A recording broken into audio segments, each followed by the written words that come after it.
Hello students, welcome to Bet Academy. Student, स्वागत है आपका बेट एकेडमी में। इससे पहली वीडियो में मैंने आपको कंप्लीट कराई थी एक्सरसाइज नंबर 5.2। इस वीडियो में मैं बहुत ही इंपॉर्टेंट टॉपिक आपको बताने वाला हूं, चांस और प्रोबेबिलिटी के बारे में। तो चलिए स्टार्ट करते हैं समझना चांस एंड प्रोबेबिलिटी के बारे में। तो चांस के बारे में हम सबसे पहले बात करते हैं कि क्या है। मान लीजिए आपके एग्जाम होने वाला है और एग्जाम में 5 चैप्टर आने वाले हैं और 5 चैप्टर में से अगर आप 4 पढ़ते हो और आपके पास 5th चैप्टर में से सारे क्वेश्चन आ जाते हैं, तो ये आप क्या कहते हो कि आपने तैयारी तो बहुत की लेकिन वो जो चैप्टर था उसी में से सब कुछ आ गया। या आप क्या करते हो, 10 दिन आप क्या करते हो, 10 दिन आप अम्ब्रेला ले जाते हो घर से बाहर और रेन नहीं होती, लेकिन 11वें दिन रेन हो जाती है। तो ये क्या है, चांस है। ठीक है, हो भी सकता है, कुछ नहीं भी हो सकता है। जहां पर आपने चांस लिया लेकिन हुआ क्या, आपके पास 5th चैप्टर में से आ गए क्वेश्चंस। और हो सकता है आपके पास हो सकता था कि आपने एक ही चैप्टर पढ़ा था और उसी से क्या आ जाते, सारे क्वेश्चन आ जाते। तो ये तो था आपके पास चांस। ठीक है, ऐसी ही बहुत सारी सिचुएशंस आप अपनी जिंदगी में आप फेस करते हो। ठीक है, जैसे कोई भी ट्रेन है, कभी वो टाइम पर आती है। अगर आप टाइम पर आती है और आप लेट हो जाते हो तो मिस कर देते हो, और अगर आप टाइम पर आते हो वो पहले भी चली जाती है। तो इस तरह को, इसको हम क्या बोलते हैं, चांस बोलते हैं। अब होता क्या है, मान लीजिए आपने ये रियल लाइफ में भी देखा है, सभी आप क्रिकेट के मैच देखते हैं, वहां पर होता है कैप्टन क्या करता है, टॉस करता है। एक तरफ उस सिक्के के कॉइन पे क्या लिखा होता है, हेड, और एक तरफ लिखा होता है, दूसरी तरफ होता है टेल। ठीक है, अब यहाँ पर क्या करता है, दोनों कैप्टन्स क्या करते हैं, यहाँ पर कॉइन को उछालते हैं। अब ये क्या करते हैं, हो सकता है कि क्या ये किसी के कंट्रोल में है कि हेड आ जाए या टेल आ जाए, ऐसा कुछ नहीं होता। ठीक है, वो क्या करते हैं, एक्सपेरिमेंट करते हैं। एक कैप्टन ने अगर चूज किया है कि अगर हेड आएगा तो हो सकता है हेड आए या ना आए, वो एक एक्सपेरिमेंट है। और इस तरह के एक्सपेरिमेंट को हम क्या बोलते हैं, रैंडम एक्सपेरिमेंट बोलते हैं। क्या बोलते हैं, रैंडम एक्सपेरिमेंट। तो इस तरह के एक्सपेरिमेंट को हम बोलते हैं रैंडम एक्सपेरिमेंट। और ये जो हेड या टेल आ रहा है, ठीक है, ये क्या है, आउटकम है एक्सपेरिमेंट के। हेड आए या टेल आए, वो क्या होता है, हेड आउटकम्स होता है किसी भी एक्सपेरिमेंट के। तो अब ये जो आउटकम हो गया है, इसको हम समझते हैं। मान लीजिए आपके पास, आपने क्या किया है, आपने हेड्स लिए और आपने सिक्के लिए, कॉइन उसको आपने उसको उछाला, सबसे पहले 50 बार उछाला। जब आप देखते हो 50 बार उछालने पे, तो हेड्स जो आते हैं आपके पास 27 बार आए और टेल्स आपके पास 23 बार आए, 23 बार। नेक्स्ट आपने टॉस किया है 60 टाइम्स, तो हेड्स आते हैं 28 और 32। फिर ऐसे ही आप करते गए और 100 टाइम्स तक गए। तो यहाँ पर आप क्या देखते हो, यहाँ पर आप क्या देखते हो, लास्ट में जो हेड्स की जो काउंटिंग है, नंबर है, वैल्यू है, और जो टेल्स की वैल्यू है वो लगभग इक्वल है। ठीक है, जैसे जैसे आप इंक्रीज करते हो नंबर ऑफ टॉसेस, तो ये क्या होते हैं, जो आपके पास चांसेस आते हैं हेड्स या टेल्स आने के, वो लगभग इक्वल आते हैं। तो इसी को हम क्या बोलते हैं, प्रोबेबिलिटी। ठीक है, ऐसे ही अगर मान लीजिए आपने एक डाइस लिया है, जैसा आप लूडो में खेलते हो, वहां पर उसमें 1 2 3 4 5 6 लिखा होता है डाइस में। ठीक है, जिसकी शेप क्या होती है, क्यूब होती है।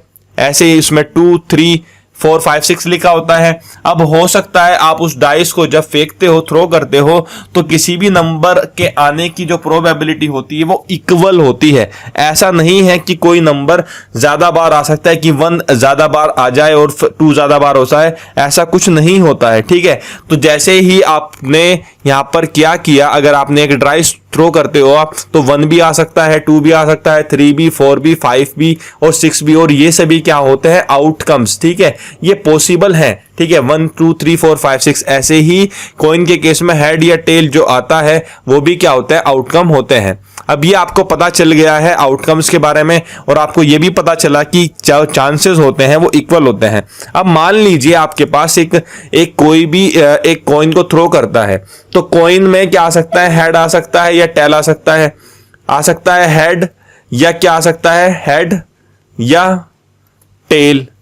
ठीक है, अब आपको पता है हेड या टेल आ सकता है। अगर मैं आपसे पूछता हूं कि प्रोबेबिलिटी क्या है, प्रोबेबिलिटी को हम पी से रिप्रेजेंट करते हैं, प्रोबेबिलिटी क्या है हेड आने की, तो प्रोबेबिलिटी क्या है हेड आने की, तो आपको पता है आउटकम्स कितने हैं, आउटकम्स कितने हैं, हेड या टेल मतलब 1 + 1 2 आउटकम्स है, तो टोटल आउटकम्स कितने हैं 2 उसको आप लिखते हो डिनोमिनेटर में, और किसके लिए आप चेक कर रहे हो हेड कितने हैं 1, तो 1/2 प्रोबेबिलिटी है किसके लिए हेड आने की। ऐसे ही जो प्रोबेबिलिटी टेल के लिए भी यही इक्वल होने वाली है। मैंने आपको बताया था पूरे इसमें हमने एक्सपेरिमेंट किया, जब आपने यहां पर क्या ऑब्जर्व किया 100 तक कि जो प्रोबेबिलिटी है हेड या टेल आने की वो लगभग इक्वल है।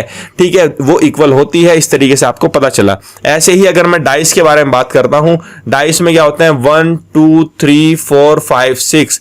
अगर 1 की प्रोबेबिलिटी आप देखते हो कि 1 आने की प्रोबेबिलिटी क्या है 6 में से, तो वो टोटल आउटकम कितने हैं 1 2 3 4 5 6 टोटल आप नीचे लिखते हो, और यहां पर 1 के लिए एक ही तो है ना, यहां पे ये सब अलग है तो 1/6 है। ऐसे ही ये प्रोबेबिलिटी 2 के लिए और 3 के लिए, ऐसे ही ये सभी 6 तक के लिए सभी के लिए इक्वल होने वाली है।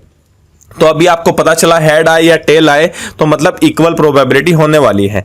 अब ये जो आता है, ठीक है, जो कोई भी आउटकम आता है किसी भी एक्सपेरिमेंट में या कलेक्शन ऑफ आउटकम्स आते हैं उसको हम क्या बोलते हैं इवेंट बोलते हैं। ठीक है, मान लीजिए जब आपने एक डाई को थ्रो की और आपके पास 1 2 3 4 5 6 आ रहे हैं, वो आपके पास इवेंट है। अगर 1 आता है वो भी इवेंट है। ऐसे ही अगर मैं पूछता हूं आपसे कि इवन नंबर आने की प्रोबेबिलिटी क्या है, इवन नंबर आने की प्रोबेबिलिटी क्या है, आपको पता है 1 2 3 4 5 6 ये आउटकम्स आ सकते हैं आपके डाइस में। तो प्रोबेबिलिटी इवन की क्या है, टोटल आउटकम कितने हैं यहाँ पर 6 हैं, और अब इवन नंबर या तो 2 भी हो सकता है, 4 भी हो सकता है, 6 भी हो सकता है। तो यहाँ पर 1 2 3 तो प्रोबेबिलिटी क्या हो जाएगी 1/2 हो जाएगी इवन के लिए। ऐसे ही अगर मैं बात करूं ओड के लिए कितनी होने वाली है, टोटल आपको पता है 6 है, और ओड 1 3 5 मतलब 3 हो सकते हैं, तो ये भी ओड के लिए भी 1/2 प्रोबेबिलिटी होने वाली है। अब हम समझते हैं इसको एग्जाम्पल की हेल्प से, एग्जाम्पल नंबर 3 की हेल्प से। अब यहां पर एग्जाम्पल नंबर 3 में क्या बोला गया है, एक कोई बैग है उसके अंदर 4 तो रेड कलर्स की बॉल हैं, ठीक है, 4 रेड बॉल्स हैं और 2 क्या है येलो बॉल्स हैं। अब यहां पर जो है सभी बॉल्स आइडेंटिकल हैं, लेकिन उनको कलर को छोड़ के एक बॉल आप निकालते हो बिना बैग में देखने के, तो हमें बतानी है प्रोबेबिलिटी रेड बॉल की। तो अभी मैंने आपको बताया प्रोबेबिलिटी ऑफ रेड बॉल आप क्या लिखोगे, P of red ball. Total कितने हैं 1 2 3 4 5 6, तो यहां पर टोटल आउटकम्स आप नीचे लिखो डिनोमिनेटर में, और रेड बॉल कितनी है 1 2 3 4, तो ये लिखो आप 4। जिसकी प्रोबेबिलिटी आप निकालते हो उसको देखते हो आप वो कितने हैं। ठीक है, हमने जब इवन नंबर के लिए देखा यहां पर, तो हमने देखा इवन नंबर कितने थे 3, इसलिए उसको न्यूमरेटर में लिखा। ऐसे ही ओड के लिए देखा 1 3 5 ये 3 थे, इसलिए उसको यहां पर न्यूमरेटर में लिखा, और टोटल कितने थे उसको डिनोमिनेटर में हम लिखते हैं। तो हमने यहां पर लिख दिया, तो ये क्या हो जाएगा 2/3।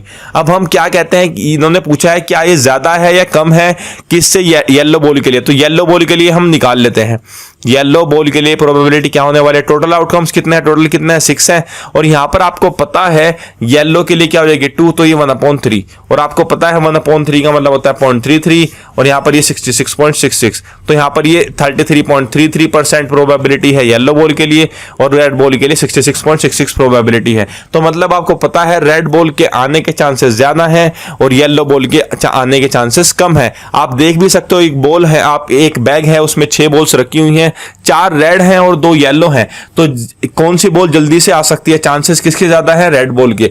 इस तरीके से प्रोबेबिलिटी है। नेक्स्ट मैं आपको एक्सरसाइज 5.3 से क्वेश्चन क्लियर करवाने वाला हूं।